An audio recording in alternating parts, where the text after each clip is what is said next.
Aujourd'hui, j'aimerais partager avec vous 7 petites choses que je fais pour préserver mon bien-être.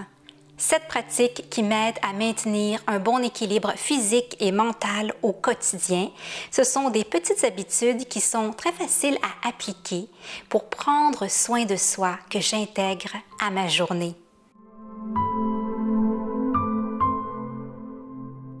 Bonjour et bienvenue de nouveau. Si c'est votre première fois sur cette chaîne et que vous cherchez à vivre une vie plus douce et plus simple, vous êtes au bon endroit. Abonnez-vous pour qu'on puisse cheminer ensemble. En numéro 1, intégrer à ma journée des choses qui m'apportent de la joie. Souvent, on attend une journée de congé ou une occasion spéciale pour faire quelque chose qui nous fait du bien. C'est comme si au quotidien, on devait être très sérieux, faire notre travail et être en mode abattre des tâches. Qu'on soit salarié, travailleur indépendant, au chômage ou à la retraite, chaque journée n'est pas obligée d'être monotone. Pour l'égayer, peu importe ce qu'on traverse ou vit, on peut intégrer à notre journée au moins une chose qui nous met en joie. Il ne faut pas attendre de le mériter ou que ça vienne de l'extérieur. Chaque journée compte et est une opportunité pour s'émerveiller et profiter de la vie. Ça peut être quelque chose de très simple comme de passer un coup de fil à un être cher, faire une activité créative comme dessiner, lire un livre ou écouter de la musique. Parce que cette joie est essentielle pour notre bien-être émotionnel et mental. En numéro 2, me faire plaisir après un événement difficile. On nous a appris à recevoir une récompense quand on a accompli quelque chose. Et ça commence dès la petite école quand on reçoit une bonne note. Pourtant, ce n'est pas quand tout va bien pour nous qu'on a besoin de se faire plaisir. C'est plutôt quand on traverse des moments douloureux. Depuis quelques années, je tente de transformer les événements difficiles pour les associer à un plaisir. Par exemple, si j'ai un rendez-vous médical un peu pénible, je m'organise pour ensuite aller manger dans un endroit qui me plaît ou de passer à une pâtisserie pour me ramener une petite gâterie. Donc, quand je suis en attente de ce rendez-vous ou même lors de ce rendez-vous, j'essaie de penser à la sortie au resto qui m'attend ensuite et ça m'aide à mieux traverser ce moment pénible. Ça me permet également de rendre cette journée plus agréable et de ne pas l'associer seulement à quelque chose de difficile. En numéro 3, prendre le temps de me reposer après une période de stress. Dans le même ordre d'idées, quand j'ai vécu une période de stress, je prends maintenant le temps de m'en remettre. Je m'octroie du temps pour récupérer. Le stress peut épuiser nos réserves physiques et mentales et si on ne se repose pas adéquatement, on peut s'épuiser et développer des problèmes de santé. C'est pourquoi c'est important de planifier du temps pour son repos. Ça peut être une soirée sans engagement ou un week-end complet. L'idée est de s'accorder du temps, parfois même pour ne rien faire, pour favoriser une récupération saine et équilibrée. Ça me permet de préserver mon bien-être sur le long terme. En numéro 4, lire un livre ou regarder une vidéo sur le développement personnel.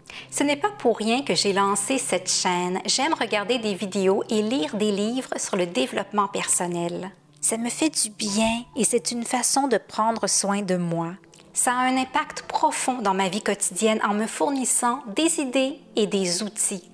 J'aime m'installer dans mon salon confortablement et lire un peu au courant de la journée ou terminer la soirée en visionnant quelques vidéos inspirantes.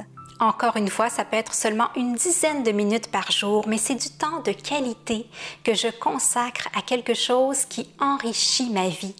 En numéro 5, m'éloigner de mon téléphone. Pour préserver mon bien-être, je n'hésite pas non plus à mettre de la distance entre mon téléphone portable et moi. Le plus simple pour moi est de le poser dans une autre pièce.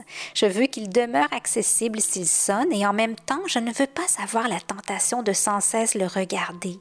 Comme moi, vous êtes peut-être sur certains réseaux sociaux pour garder le contact avec des amis et de la famille. Mais, en contrepartie, vous êtes exposé à énormément de contenu déplaisant d'une manière ou d'une autre. Pour trouver un équilibre, je coupe les notifications et j'essaie de le vérifier le moins possible. Le temps peut passer vite quand on commence à faire défiler les publications des uns et des autres sur les réseaux sociaux et habituellement, on ne se sent pas très enrichi par ce qu'on a vu. En numéro 6, aller marcher en nature. J'en parle souvent parce que je trouve que c'est important pour préserver son bien-être, mais aussi sa santé. Aller marcher au quotidien, idéalement en nature, sinon dans un parc ou simplement dans son quartier, permet de s'oxygéner. La marche aide à réduire le stress et l'anxiété, améliore l'humeur et stimule la créativité. On fait du bien à son corps et à son esprit. Le mieux est d'en faire régulièrement à des moments définis. Comme ça, on n'a pas tendance à toujours remettre. Chacun peut trouver le meilleur moment dans sa journée pour faire une petite promenade. Elle peut aussi être spontanée si on en éprouve le besoin d'un seul coup. En numéro 7, tenir un journal de gratitude. Finalement, avec tous les défis et les soucis que nous rencontrons, c'est plus facile de voir le verre à moitié vide qu'à moitié rempli. Mais quand on regarde bien, même après une journée qui nous a semblé très difficile, il y a toujours au moins un élément positif à en tirer. Et c'est lui qu'on doit retenir. Vous avez sûrement déjà entendu parler du journal de gratitude.